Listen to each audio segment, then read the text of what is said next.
Shalom Aleihim, saudara-saudara yang dikasihi Tuhan dimanapun saudara berada. Kiranya damai sejahtera Natal yang dari sorga melimpahi saudara-saudara. Firman Tuhan dalam Yoel 2 ayat 18 sampai dengan 21. Tuhan menjadi cemburu karena tanahnya, dan ia belas kasihan kepada umatnya. Tuhan menjawab, katanya kepada umatnya, sesungguhnya aku akan mengirim kepadamu gandum, anggur, dan minyak, dan kamu akan kenyang memakannya. Aku tidak akan menyerahkan kamu lagi menjadi cela di antara bangsa-bangsa. Yang datang dari utara itu akan kujauhkan daripadamu, dan akan kuusir ke suatu negeri kering dan tandus. Barisan mukanya ke laut timur, dan barisan belakangnya ke laut barat. Maka bau busuknya dan bau anyirnya akan naik, sebab ia telah melakukan perkara yang besar. Jangan takut, hai tanah, bersorak-soraklah dan bersukacitalah, sebab Tuhan telah melakukan perkara yang besar. Pemulihan dalam pertobatan. Saudara, sedikit saya heran, mengapa di dalam masa perayaan Natal ini, teks saat teduh kita justru lebih banyak bicara mengenai teguran, penghukuman, pertobatan, dan pemulihan. Kalau kita perhatikan saudara, teks-teks saat teduh kita yang dari perspektif ini lebih banyak bicara terkait teguran, penghukuman, pertobatan, dan pemulihan di dalam bulan Desember ini. Namun saudara, apabila kita kembali kepada kalender gerejawi, masa raya Natal itu disambut dengan Minggu Advent yang ditandai dengan penyalaan lilin ungu sebagai lambang pertobatan. Artinya adalah bahwa menyambut Natal yang benar bukan hanya persiapan jasmani, tetapi juga persiapan hati, pertobatan hati, karena Tuhan Yesus tidak lagi datang sebagai bayi, melainkan Raja yang akan menghakimi. Dalam pertobatan itu ada kedaulatan, kasih, dan keadilan Allah yang tidak pernah bertentangan dalam dirinya. Ketiganya berjalan seiring dan indah pada waktunya. Hal ini terbukti dari berkat yang diberikan Allah kepada Israel atas pertobatan sungguh-sungguh yang mereka lakukan, seperti dalam bacaan hari ini. Tuhan berdaulat menghukum, dan ia berdaulat pula memberikan anugerahnya. Karena perjanjian kasih setianya yang kekal, maka umat yang bertobat tidak mendapat penghukuman. Allah mau mendengar doa dan permohonan yang dinaikkan umatnya. Bahkan ia pun menambahkan pemulihan bagi keadaan umatnya. Apabila pemulihan Allah terjadi, maka musuh umatnya pun menjadi musuh Allah juga. Sehingga lawan umat Allah akan disingkirkan, dan Allah lah yang menyingkirkan. Dalam ayat yang ke-21 dikatakan begini, saudara. Jangan takut, hai tanah, bersorak-soraklah dan bersukacitalah, sebab Tuhan telah melakukan perkara yang besar. Selain pemulihan diri umatnya, kehidupan alam sekitar juga diberkati, sehingga hujan diturunkan pada waktunya dan tanaman bertumbuh subur. Itulah Allah kita. Pemulihannya adalah anugerah menyeluruh yang meliputi pemulihan manusia, makhluk hidup di sekitarnya, bahkan juga tumbuh-tumbuhan. Sukacita dan kegembiraan timbul karena Allah semata-mata.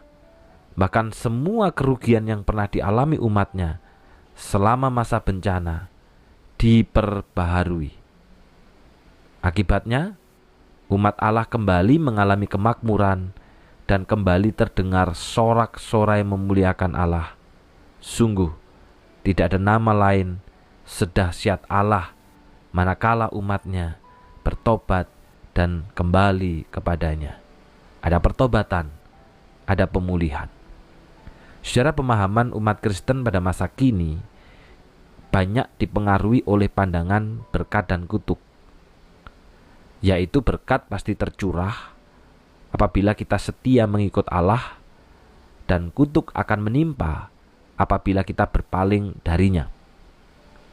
Sesungguhnya pemahaman seperti ini membatasi, dalam tanda kutip, kedaulatan Allah dalam membuktikan cinta kasih-Nya, karena membatasi berkat itu hanya secara materi. Padahal kedaulatan Allah sewaktu menjalankan rencananya bagi umatnya tidak pernah dihalangi oleh kesalahan sikap manusia maupun dibatasi oleh tindakan manusia yang tidak setia. Tetapi kita yang mengaku umat, ketika kita menyadari bahwa jalan kita itu salah, maka kita akan kembali kepada jalan yang benar. Ketika kita tahu bahwa jalan itu keliru, maka kita tidak akan terus berjalan di dalam jalan yang keliru tadi. Karena ketika kita tahu bahwa jalan itu berlawanan dengan jalannya Allah, tetapi kita terus berjalan di dalam jalan itu, sama artinya kita menjadi musuh Allah. Bagaimana dengan kita? Apakah kita ingin mengalami anugerah pemulihan Allah? Inilah saatnya kita mengambil keputusan. Di dalam pertobatan ada berkat-berkat rohani. Saya katakan saudara, berkat-berkat rohani. Supaya kita tidak hanya membatasi di dalam berkat-berkat jasmani. Di dalam pertobatan ada berkat-berkat rohani yang Allah sediakan bagi kita. Karena kita dipulihkan kembali relasi kita dengan Allah dan relasi kita dengan sesama. Ada sukacita, ada kasih, ada damai sejahtera di situ. Manakala relasi kita dipulihkan dengan Allah. Masihkah kita akan hidup di dalam dosa? Masihkah kita terus hidup menuruti keinginan dosa? Masihkah kita terus berjalan di dalam jalan yang salah? Inilah saatnya bagi kita untuk berbalik, untuk kembali, untuk berkomitmen hidup di dalam kebenaran dan kekudusan.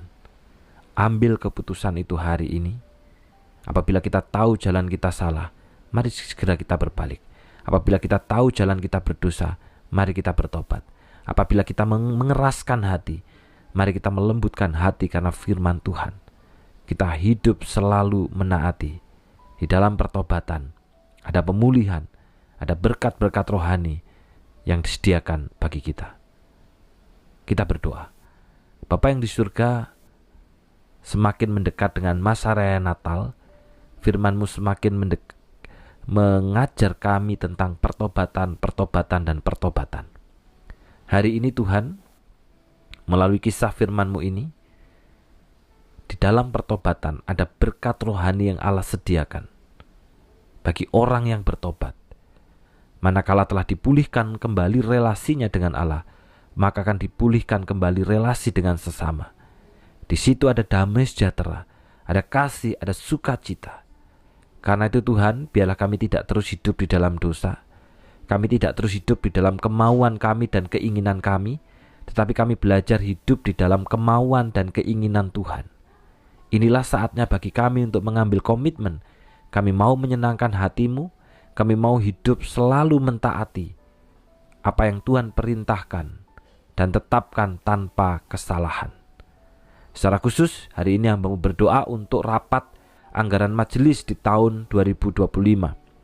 Sekalipun Tuhan, kami di dalam masa pembangunan, tetapi Tuhan tolong berikan kami kreatif, berikan kami juga iman. Memang kami memerlukan uang, dana dan sebagainya, tetapi gereja ini didirikan dan dibangun oleh Tuhan sendiri.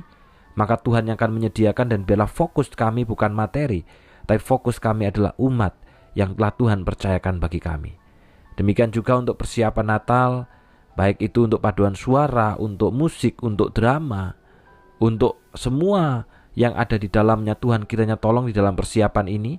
Biarlah persiapan ini bukan hanya menjadi kelelahan secara jasmani, tetapi kami dilatih untuk melayani dengan sepenuh hati. Di dalam nama Tuhan Yesus kami sudah berdoa. Amin. Tuhan memberkati.